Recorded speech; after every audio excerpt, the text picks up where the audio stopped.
Hello. आज मैं आपको दिखाऊंगा कि विदाउट लॉगिन किए जीएसटी का पेमेंट कैसे करते हैं। सबसे पहले आपको ये ऊपर वाला मेंशन लिंक आपको ओपन करना रहेगा। ये लिंक मेरे डिस्क्रिप्शन पे अवेलेबल है। उसके बाद जैसे ही लिंक आप खोलेंगे कुछ ऐसा पेज ओपन होगा। इसमें यहाँ पे आपसे आपका जीएसटी नंबर पूछेगा। आपको अपना जीएसटी नंबर एंटर करना है। जैसे मेरे केस में मैं अपना जीएसटी नंबर ऐड कर रहा हूँ।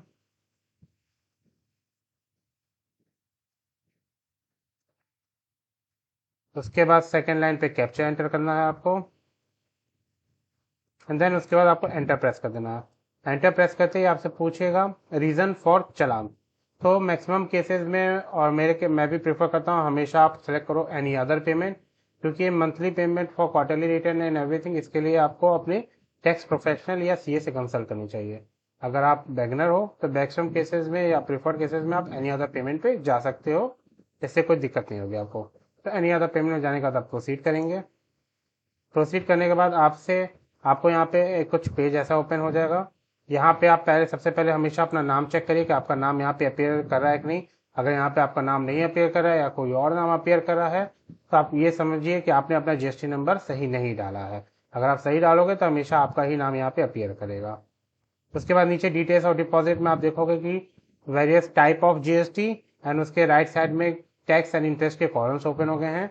ये भी आप अपने प्रोफेशनल से कंसल्ट करके या फिर अगर आप खुद फाइल कर रहे हैं तो आई थिंक आपको ये अवेयर होगा कि किस कॉलम में कैसा अमाउंट बना। जैसे मेरे केस में मुझे टोटल 200 रुपये टैक्स पे करना है, तो उसके लिए मैं सीजीएसटी कॉलम में 100 डाल रहा हूँ और एसजीएसटी कॉलम में 100 डाल रहा हूँ।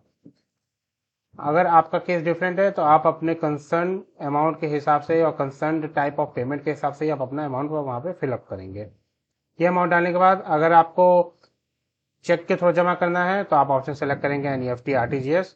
अगर आपको ई पेमेंट के थ्रू जमा करना है यानी ऑनलाइन नेट बैंकिंग के थ्रू तो आप ई पेमेंट के ऑप्शन पे जाएंगे। ये बात हमेशा ध्यान रखिएगा कि अभी करंट में सिर्फ और सिर्फ इंटरनेट बैंकिंग के थ्रू पेमेंट का ऑप्शन अवेलेबल है। बाकी other payment sources like UPI and mobile banking नहीं अवेलेबल है। तो अगर आपके पास इंटरनेट नेट बैंकिंग का फैसिलिटी है तभी आप ई पेमेंट ऑप्शन में जाएंगे। तो मेरे केस में है, मैं ई पेमेंट ऑप्शन सेलेक्ट करता हूँ। ये ऑप्शन सेलेक्ट करने के बाद आप जनरेट चालान पे क्लिक करेंगे। यहाँ पे फिर आपसे सेम जीएसटी नंबर पूछेगा फॉर रिकन्फर्मेशन, आप वहीं डालोगे।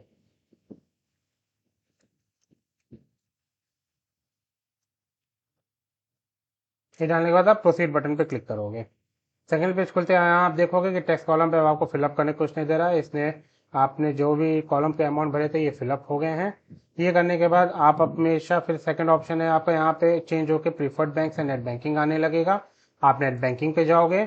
मेरे केस अब यहाँ पे जो भी लिस्टेड बैंक है वो आप देख सकते हो, उसी बैंक के थ्रू नेट बैंकिंग अभी जीएसटी पोर्टल एक्सेप्ट कर रही है। तो मेरे केस में पीएनबी है, मैं पीएनबी सेलेक्ट करूंगा। तो इसका accept terms and condition apply, then go for make payment. ये करने के बाद कुछ ऐसा बैंक का मेरा पोर्टल खुल रहा है। आपके केस में एसबीआई और एचडीएफसी या फिर एक्सिस के केस में कुछ डिफरेंट पेज खुल सकते हैं।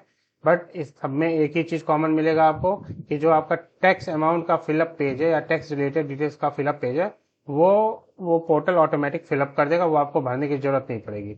अब उसके बाद आप सबमिट बटन पे जाओगे। अब टाइप ऑफ लॉगिन भी ये सब आपके डिसीजंस पे है। आई थिंक आपको अवेयर होगा कि आपका लॉगिन किस तरीके का है। मेरे केस में रिटेल यूज़र है, मैं उस पर क्लिक करके मेक पेमेंट करूँगा। यहाँ फिर मुझसे यूज़र आईडी पूछेगा, मैं अपना यूज़र आईडी डालूंगा।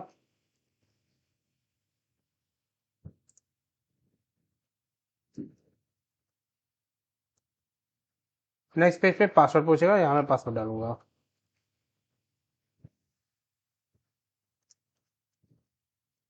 And then login.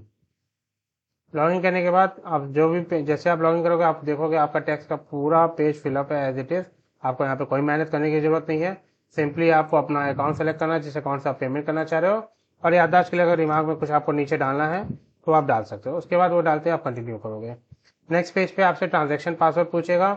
बहुत लोग के केसेस में ओटीपी पूछेगा, बहुत लोग के केसेस में दोनों पूछेगा, depend upon their banking facility and banking security. मेरे केस में 1 लेवल सिक्योरिटी है तो ट्रांजैक्शन पासवर्ड के थ्रू मैं पेमेंट कर सकता हूँ। यहाँ ट्रांजैक्शन पासवर्ड डालते ही सीधे मुझे सबमिट बटन प्रेस करना है। सबमिट बटन प्रेस करने के बाद एक पेज आपको ओपन होगा जिसमें बोलेगा प्लीज वेट। जैसे ही वो बोलता है पेज प्लीज वेट, आपको कोई भी बटन पे या कहीं भी ब्राउजर के रीलोड या रिफ्रेश बटन पे नहीं क्लिक करना है। आपको प्रॉपरली वेट करना है। सॉफ्टवेयर या वो पार्टिकुलर वेबसाइट आपको ऑटोमेटिकली जीएसटी की वेबसाइट पे रिडायरेक्ट करके ले जाएगा सक्सेसफुल पेमेंट पे। अगर आपका पेमेंट कटता है और आप वेबसाइट पे रिडायरेक्ट नहीं होते हैं तो वेट करें। वेट करने के बाद भी अगर वो नहीं होता है तो it will take 24 to 48 hours to upload on the GST portal. वो ऑटोमेटिक रिकनसाइल होकर आपका अपडेट हो जाएगा, बस आपको 24 से 48 घंटे का वेट करना पड़ सकता है। तो thank you for watching this video. Stay connected for more.